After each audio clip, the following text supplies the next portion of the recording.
আসসালামু আলাইকুম, কেমন আছেন সবাই? আশা করি সবাই অনেক, অনেক ভালো আছেন এবং আজকের এই ভিডিওতে আমি দেখাবো যে কিভাবে ট্রান্সপারেন্ট ভিডিও রেন্ডার করতে হয়। সো ফটো যেরকম ট্রান্সপারেন্ট হয়, পিএনজি ফটো বা জিফ যেটা আছে, মানে অ্যানিমেটেড ফটো যেগুলো, সেগুলো কিন্তু ট্রান্সপারেন্ট হয়। সো একইভাবে ভিডিও কিন্তু আপনি চাইলে ট্রান্সপারেন্ট হিসেবে রেন্ডার করতে পারেন। সো এই ট্রান্সপারেন্ট আপনার কখন প্রয়োজন হবে? মনে করুন আপনি একটা লোয়ার থার্ড অ্যানিমেশন করছেন, অথবা হয়তো একটা লোগো অ্যানিমেশন করছেন যেটা হয়তো ট্রানজিশন হয়ে এসেছে। আহ, প্রথমে কিছু থাকবে না, হয়তো সার্কেল ওয়াইজ একটা হচ্ছে ট্রানজিশন হয়ে আসলো, নিচে ফুটেজটা দেখা যাচ্ছে এরকম। যেরকম এখানে দেখুন, একটা উদাহরণ দিয়ে দেখিয়ে দিই তাহলে বেটার বুঝতে পারবেন। এখানে দেখুন যে আমার নাম আসছে, তারপরে ডেজিগনেশন আসছে নিচে, বা ওয়েবসাইট অ্যাড্রেস যেটাই হোক। সো এটা একটা লোয়ার থার্ড। আমি যদি এখানে এই ভিডিও ফাইলটা টার্ন অফ করে দিই তাহলে দেখুন, নিচে একটা ফটো ছিল, এটা ডিলিট করে দিই। দেখুন যে ব্ল্যাক কালার, ঠিক আছে? এখানে আসলে কিছু নেই, এটা ট্রান্সপারেন্ট। তো ট্রান্সপারেন্ট আপনি আরও ভালোভাবে বুঝবেন কিভাবে, এখানে দেখতে পাচ্ছি যে নিচের দিকে কোনো লেয়ার নেই। আর এইখানে দেখুন যে টগল ট্রান্সপারেন্ট গ্রিড, এইটাতে যদি আমি ক্লিক করি, দেখুন ট্রান্সপারেন্সি গ্রিড আমি দেখতে পাচ্ছি। সুতরাং এখন আমি শিওর হয়ে নিলাম যে এইটা অ্যাকচুয়ালি ট্রান্সপারেন্ট। ওকে। তো আপনি যদি কোনো একটা অ্যানিমেশন করেন, এখানে যাই লিখুন না কেন সেটা হচ্ছে আলফা হিসেবে থাকবে, মানে এই অংশটুকু আলফা, এবং বাদবাকি জায়গাগুলো একদম ট্রান্সপারেন্ট, এখানে কিছু আসলে নেই। সো আপনার ক্লায়েন্ট আপনার কাছে একটা লোয়ার থার্ড চাইলো, সে তো লোয়ার থার্ড আর ফুল স্ক্রিনে দেখাবে না, স্ক্রিনের নিচের দিকে লোয়ার থার্ডটা দেখা যাবে, আর বাদবাকি অংশে তার ভিডিওটা থাকবে। সো প্রিমিয়ার প্রোতে অথবা দাভিঞ্চি রিজলভ অথবা ফাইনাল কাট যেটা দিয়ে হোক না কেন, হয়তো সে ভিডিওটা আনলো, তার ওপরে তার লোয়ার থার্ডটা আনলো, দেখা যাবে যে লোয়ার থার্ডের অংশটুকুতে তার নামটুকু দেখা যাচ্ছে, নিচের ভিডিওর অংশটুকু ঠিকই দেখা যাচ্ছে। ঠিক আছে, এইখানে যেমনটা হয়েছে, এই যে ভিডিওটা দেখা যাচ্ছে উপরে, এই জিনিসটা দেখা যাচ্ছে। সো এই জিনিসটা করার জন্য আপনাকে ট্রান্সপারেন্ট ভিডিও রেন্ডার করা জানতে হবে। কিভাবে আপনি করবেন? এখানে দেখুন যে তেমন কিছুই আমি নেইনি। এখানে দেখুন যে এই যে অংশটা আছে নিচের দিকে, ব্লারি ভাবে দেখা যাচ্ছে ফুটেজটা, এটা আসলে ট্রান্সপারেন্ট ভিডিওতে আনা সম্ভব নয়। আমি জাস্ট সিম্পল ওয়েতে করার ট্রাই করি। এটা দেখুন, এইটা আমার মনে করুন লোয়ার থার্ড, ঠিক আছে?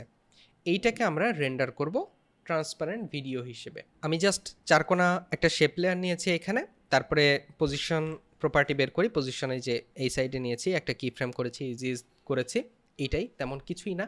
এইখানে দুইটা টেক্সট লেয়ার আছে। ঠিক একইভাবে আমি কিবোর্ডের ইউ কি প্রেস করি, এই যে পজিশন প্রপার্টিগুলো দেখতে পাবো, ডানে বামে করেছি এইটুকুই। তারপরে আমি যদি যে কোনো একটা এইভাবে সিলেক্ট করি, গ্রাফ এডিটরে যাই, এই ধরনের একটা গ্রাফ নিয়েছি, দ্যাটস ইট। সবগুলো শুরুতে এরকম সাজানো ছিল, আমি জাস্ট একটু অফসেট করে দিয়েছি, দেখা যাচ্ছে যে কয়েক ফ্রেম, হ্যাঁ, অফসেট করে দিয়েছি, এইটাই। তেমন কিচ্ছু না, কমপ্লেক্স কিছু না। আপনি যদি আমার বেসিক ভিডিওগুলো আগে দেখে থাকেন তাহলে এটা করা আপনার জন্য 2 মিনিটের কাজ, 2 মিনিটও লাগবে না, 1 মিনিটেই করে ফেলতে পারবেন। সো এইটুকুই আমি করেছি। এখন লোয়ার থার্ডটা সাধারণত এরকম হয় যে লোয়ার থার্ড আসে তারপরে আবার চলে যায়।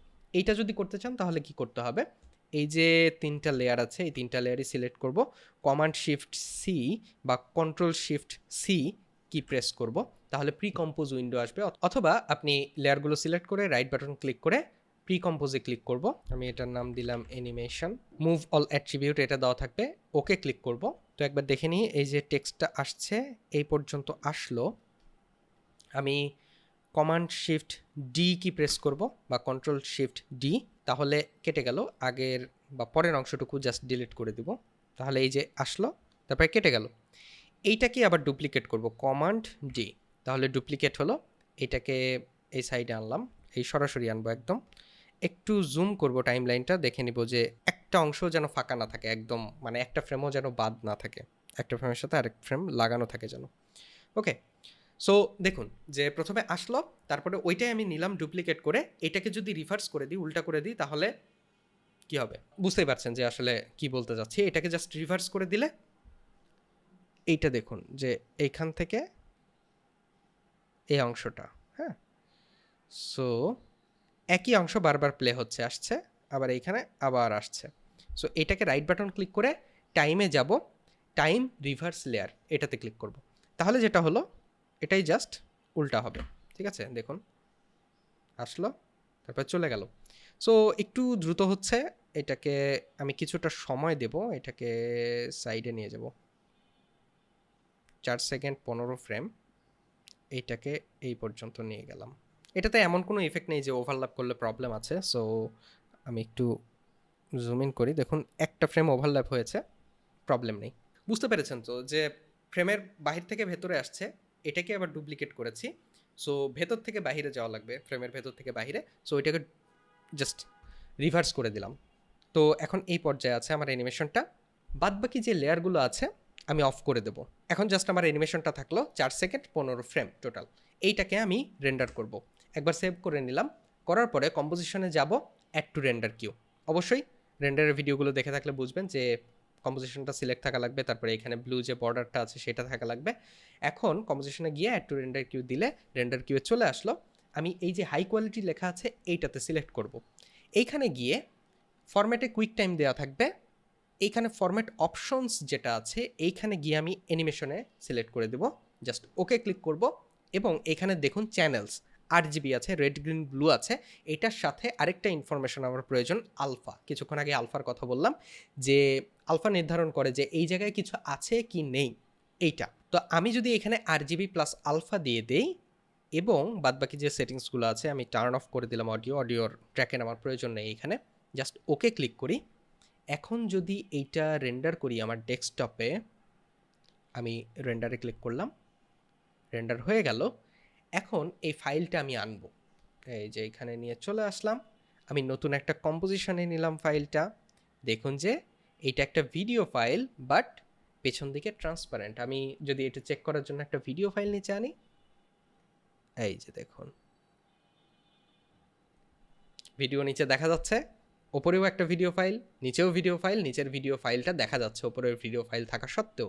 এটাই যদি আমি MP4 হিসেবে বা H.264 যে কোডেক আছে সেটাতে রেন্ডার করতাম তাহলে কিন্তু এটা হতো না। তো এভাবেই আপনি ট্রান্সপারেন্ট ভিডিও রেন্ডার করতে পারেন, অথবা ট্রান্সপারেন্ট যে কোনো অ্যানিমেশন। ঠিক আছে, এইখানে মনে করুন আমি এই ধরনের একটা রাউন্ড কিছু নিলাম, এইটাকে অ্যানিমেট করলাম, হয়তো ছোট থেকে বড় হবে এই ধরনের একটা অ্যানিমেশন।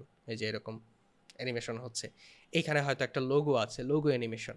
সো আপনার ক্লায়েন্ট চাচ্ছে যে পেছনে ভিডিও ফুটেজ দেবে, সেই ভিডিও ফুটেজটাও দেখা যাওয়া লাগবে, তার লোগো অ্যানিমেশনটাও দেখা যাওয়া লাগবে। সো এই একইভাবে আপনি এই ধরনের অ্যানিমেশন করতে পারেন। জাস্ট মেক শিওর যে নিচে কোনো সলিড লেয়ার থাকবে না, বা ট্রান্সপারেন্সি গ্রিড অন করলে আপনি যেটুকু অংশ ট্রান্সপারেন্ট চাচ্ছেন সেটুকু অংশ ট্রান্সপারেন্ট আসলেই আছে কি না সেটা খেয়াল করে নেবেন। আর রেন্ডার করবেন একই নিয়মে, আপনি ফরম্যাট দেবেন অ্যানিমেশন এবং RGB প্লাস আলফা এইটাতে দেবেন। এখানে আরেকটা জিনিস আমি দেখিয়ে দিই, তাহলে বুঝবেন ভালোভাবে। এই যে এইখানে আনলাম, এখানে দেখুন RGB হিসেবে আমি দেখতে পাচ্ছি, রেড গ্রিন ব্লু চ্যানেল আলাদাভাবে দেখা যায়। আলফাতে যদি আমি সিলেক্ট করে দিই, দেখুন স্ক্রিনের কোথাও কোনো কিছু যদি থাকে, একটা ডটও যদি থাকে, সেটা সাদা কালারে দেখা যাবে। আর বাদবাকি যে অংশগুলো ট্রান্সপারেন্ট আছে সেই অংশগুলো ব্ল্যাক কালারে দেখা যাবে। ঠিক আছে, সো আমি এইখানে আসি, এইটা যদি আমি দেখি আলফা, তাহলে দেখুন পুরো অংশই সাদা দেখা যাচ্ছে, মানে কিছু না কিছু আছে। সো আমি যদি এই ভিডিও ফাইলটাকে মুভ করি, দেখুন এই অংশ ব্ল্যাক, মানে কোনো কিছু নেই, এটা অ্যাকচুয়ালি ট্রান্সপারেন্ট। সো এইভাবেও কিন্তু আপনি দেখতে পারেন যে কোন অংশ ট্রান্সপারেন্ট বা কোন অংশ কি।